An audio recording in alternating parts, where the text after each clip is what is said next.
शुरू करते हैं आपकी वर्कशीट नंबर 18। तो पहले आप लोग इसे अच्छे से लेबल कर लेंगे, डेट डाल देंगे, अपना नाम, अपने टीचर का नाम, क्लास, सब्जेक्ट सब आप लोग लिख लेंगे। आज हम पढ़ेंगे न्यूट्रिशन इन एनिमल्स, यानी जानवरों के अंदर न्यूट्रिशन कहाँ से आता है इसके बारे में जानेंगे। और हम डाइजेशन के बारे में जानेंगे, यानी खाने को हम हजम कैसे करते हैं। यहाँ पे हम बात कर रहे हैं जानवरों की, तो यहाँ पे डाइजेशन भी जानवरों का ही लिया जाएगा। ठीक है, तो चलिए शुरू करते हैं। लिखा look at the following picture, in pictures को ध्यान से देखिए। द गोट ईटिंग लीव्स, यानी पे यहाँ पे आपको एक बकरी दिख रही है जो कि पत्तियां खा रही है। The Karens is eating fish, यहाँ पे आपको एक कैरन दिख रहा है जो कि मछली को खा रहा है। द लॉयन ईटिंग मीट, यानी कि एक शेर दिख रहा है जो कि गोश्त खा रहा है। अब आपने देख लिया अलग अलग जानवर, अलग अलग खुराक, यानी अलग अलग तरह के जानवर हैं और उनका अलग अलग तरह का खाना पीना है। यहाँ लिखा why do animal eat food, यानी जानवर खाना क्यों खाते हैं। How do they get their food, और वो अपना खाना कहाँ से पाते हैं। तो चलिए इन दो क्वेश्चंस का ही हम आंसर इस पूरी वर्कशीट में जानेंगे। तो चलिए पढ़ना शुरू करते हैं। यहाँ देखिए क्या लिखा है, animal gate their food from plants, यानी कि एनिमल जो है वो अपना खाना कहाँ से पाते हैं, वो पेड़ों से अपना खाना पाते हैं। Either directly by eating plants, कभी कभार वो डायरेक्टली पेड़ों को खा के अपना खाना पाते हैं जिन्हें हम हेर्बिवोरस कहते हैं, और indirectly by eating animal that eating plants as carnivorous, और ऐसे जानवर जो डायरेक्टली पेड़ों को नहीं खाते बल्कि वो किसी जानवर को जो पेड़ खाता है उसको खाते हैं। ठीक है, जैसे कि यहाँ लिखा है इनडायरेक्टली बाय ईटिंग एनिमल, यानी कि वो इनडायरेक्टली खाते हैं किसी दूसरे जानवर को, वो कैर्निवोरस कहलाते हैं। लेकिन some animals eat both plants and animals, कुछ जानवर ऐसे होते हैं जो आपके पेड़ और दूसरे जानवर दोनों को खाते हैं, तो इसको हम लोग ओमनिवोरस कहते हैं। अब आपके एग्जाम्स में ये क्वेश्चन ज़रूर आता है, कभी आपसे पूछ लिया जाता है हेर्बिवोरस क्या है, कभी पूछ लिया जाता है कैर्निवोरस क्या है, और कभी आपसे पूछ लिया जाता है कि ओमनिवोरस क्या है। तो कभी कदार आपसे ये भी पूछ लिया जाता है कि what is difference between herbivorous and carnivorous. तो आप इसके लिए अच्छे से प्रिपेयर हो जाएंगे, आप बता देंगे कि वो जानवर जो सिर्फ और सिर्फ पेड़ पौधे खाते हैं या उनसे बनी हुई चीज़ें खाते हैं वो आपके हेर्बिवोरस होते हैं, जबकि वो जानवर जो सिर्फ और सिर्फ किसी दूसरे जानवर को खाते हैं यानी कि सिर्फ गोश्त खाते हैं वो आपके कैर्निवोरस होते हैं। और जो जानवर दोनों चीज़ें खाते हैं, मतलब वो आपके पेड़ पौधे भी खा सकते हैं और गोश्त भी खा सकते हैं, तो वो आपके ओमनिवोरस होते हैं।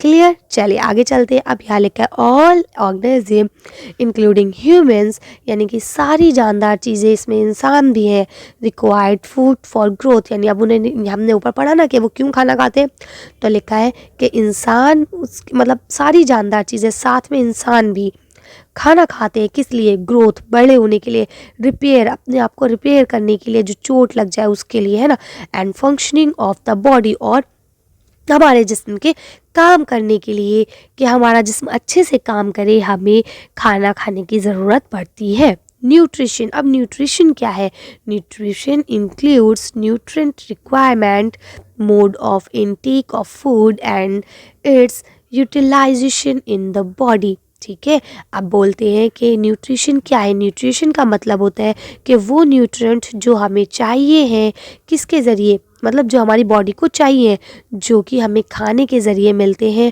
और ये हमारे जिस्म में यूटिलाइज होते हैं, और उसके बाद क्या होता है कि वो हमारे जिस्म में सेहत देते हैं।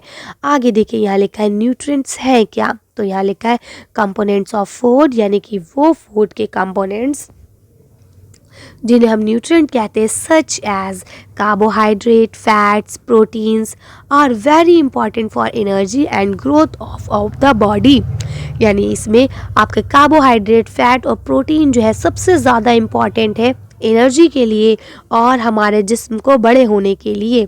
एग्जाम्पल के तौर पे अगर मैं अभी आपकी वीडियो बना रही हूँ और मैं वीडियो बना बना के थक जाऊँगी तो क्या होगा, मुझे भूख लगेगी, मुझे प्यास लगेगी, है ना, और अगर मुझे वो चीज़ नहीं मिलती है दैन मैं बीमार पड़ सकती हूँ, दैन मैं आपकी वीडियो नहीं बना पाऊँगी, है ना। और अगर वो चीज़ें मुझे मिल जाती हैं, यानी फ़ैट, कार्बोहाइड्रेट, प्रोटीन खाने के ज़रिए मुझे मिल जाएंगे, उसके बाद मैं बिल्कुल फिट एंड फाइन हो जाऊँगी, नेक्स्ट वीडियो में मैं आपकी बना दूँगी, समझ रहे हैं। तो इंसान को फिट एंड फाइन रहने के लिए, अपने काम को टाइम पे करने के लिए, एनर्जी के लिए ये सब चीज़ों की ज़रूरत पड़ती है, जिसको हम क्या कहते हैं, न्यूट्रिएंट कहते हैं। But these components of food such as carbohydrate carbohydrate are complex substance. These complex substance cannot be used by body directly, so they are broken down in simpler substance. यानी कहने का मतलब है कि कार्बोहाइड्रेट जो है ये एक कॉम्प्लेक्स सब्सटेंस है जो कि हमारी बॉडी में डायरेक्टली यूज़ नहीं होता है, बल्कि ये छोटे छोटे टुकड़ों में टूट कर ही इस्तेमाल होता है। ठीक, तो अब आपको यहाँ तक समझ में आ गया है, मैं उम्मीद करती हूँ आपको अच्छे से समझ में आ गया होगा। अब हम पढ़ते हैं डाइजेशन के बारे में। डाइजेशन मतलब होता है हमारे खाने का हजम होना। तो लिखा है the break down of complex components of food into simpler substance is called digestion. यानी कि जो ये सिंपल सब्सटेंस छोटे छोटे टुकड़ों में टूटते हैं, यही हमारे जिस्म में टूट के एनर्जी को पैदा करते हैं, जिसको हम लोग डाइजेशन के नाम से जानते हैं। तो चलिए अब आपके क्वेश्चन आंसर्स को पढ़ के वीडियो फिनिश करते हैं। यहाँ देखिए फर्स्ट क्वेश्चन, ठीक है, तो यहाँ लिखा है questions. Now your first question is right the name of 3 animals which eat plants. यानी अब आपको ऐसे 3 जानवरों के नाम लिखने हैं जो सिर्फ और सिर्फ पेड़ों को ही खाते हैं। तो चलिए आंसर देख लेते हैं इसका हम।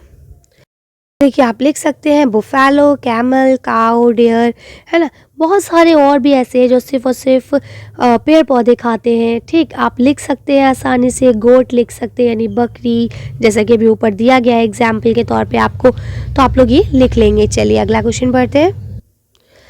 आपका नेक्स्ट क्वेश्चन है dash and fat are used for energy.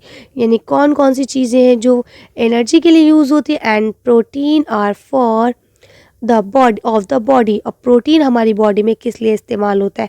तो चलिए इन दोनों का आंसर देखते हैं। पहले में आ जाएगा carbohydrate, and fats are use for the energy, and protein are, तो यहाँ आ जाएगा growth for of the body. ठीक है, तो आपके दोनों फिलअप हो जाएंगे। पहले में आएगा कार्बोहाइड्रेट, दूसरे में आएगा ग्रोथ। दोनों को मैंने कैपिटल लेटर से लिख दिया ताकि ये अलग से शो हो जाए। ठीक, चलिए आगे पढ़ते हैं। आपका नेक्स्ट क्वेश्चन लिखा है what do you mean by digestion. Digestion का क्या मतलब है, डाइजेशन से आप क्या समझते हैं। चलिए इसका आंसर देखते हैं। आप इसका आंसर यहाँ से लिखेंगे the break down of complex component of food into simpler substance is called digestion. यानी कि जो खाने का जो हमारे जिस्म में चीज़ें जाती हैं उनका छोटे छोटे टुकड़ों में बट जाना, टूट जाना और उसके बाद उसे मतलब यूटिलाइज हो जाना एनर्जी के रूप में, यही आपका डाइजेशन कहलाता है। चलिए नेक्स्ट क्वेश्चन पढ़ते हैं। आप इस क्वेश्चन को यहाँ से लिखेंगे why is digestion needed for animals. यानी कि खाने का हजम होना जानवरों के लिए क्यों ज़रूरी है। तो चलिए इसका आंसर देखते हैं। आप इसका आंसर यहाँ से लिखेंगे digestion is important for breaking down food into nutrient which the body use for energy growth and cell repairs. यानी कि खाने का हजम होना बहुत ज़रूरी है। क्यों, क्योंकि जब हमारे खाने जो टूटता है तो वो न्यूट्रिएंट होता है, ठीक है, जो हमारी बॉडी को एनर्जी देता है, बढ़ने में मदद करता है और जो हमारे सेल्स हैं उनको रिपेयर करता है ताकि हम बीमार ना पड़े। तो इसलिए खाने का हजम होना भी बहुत ज़रूरी है। अगर खाना हजम नहीं होगा तो हमारे जिस्म में एनर्जी नहीं आ सकेगी। ठीक, तो इस तरह से आप लोग कर सकते हैं सारे आंसर। चलिए तो आज की वर्कशीट को एक करते हैं। आज की वीडियो में बस इतना है। अगर आपको हमारी वीडियो पसंद आई हो तो प्लीज़ इसे लाइक और शेयर करें।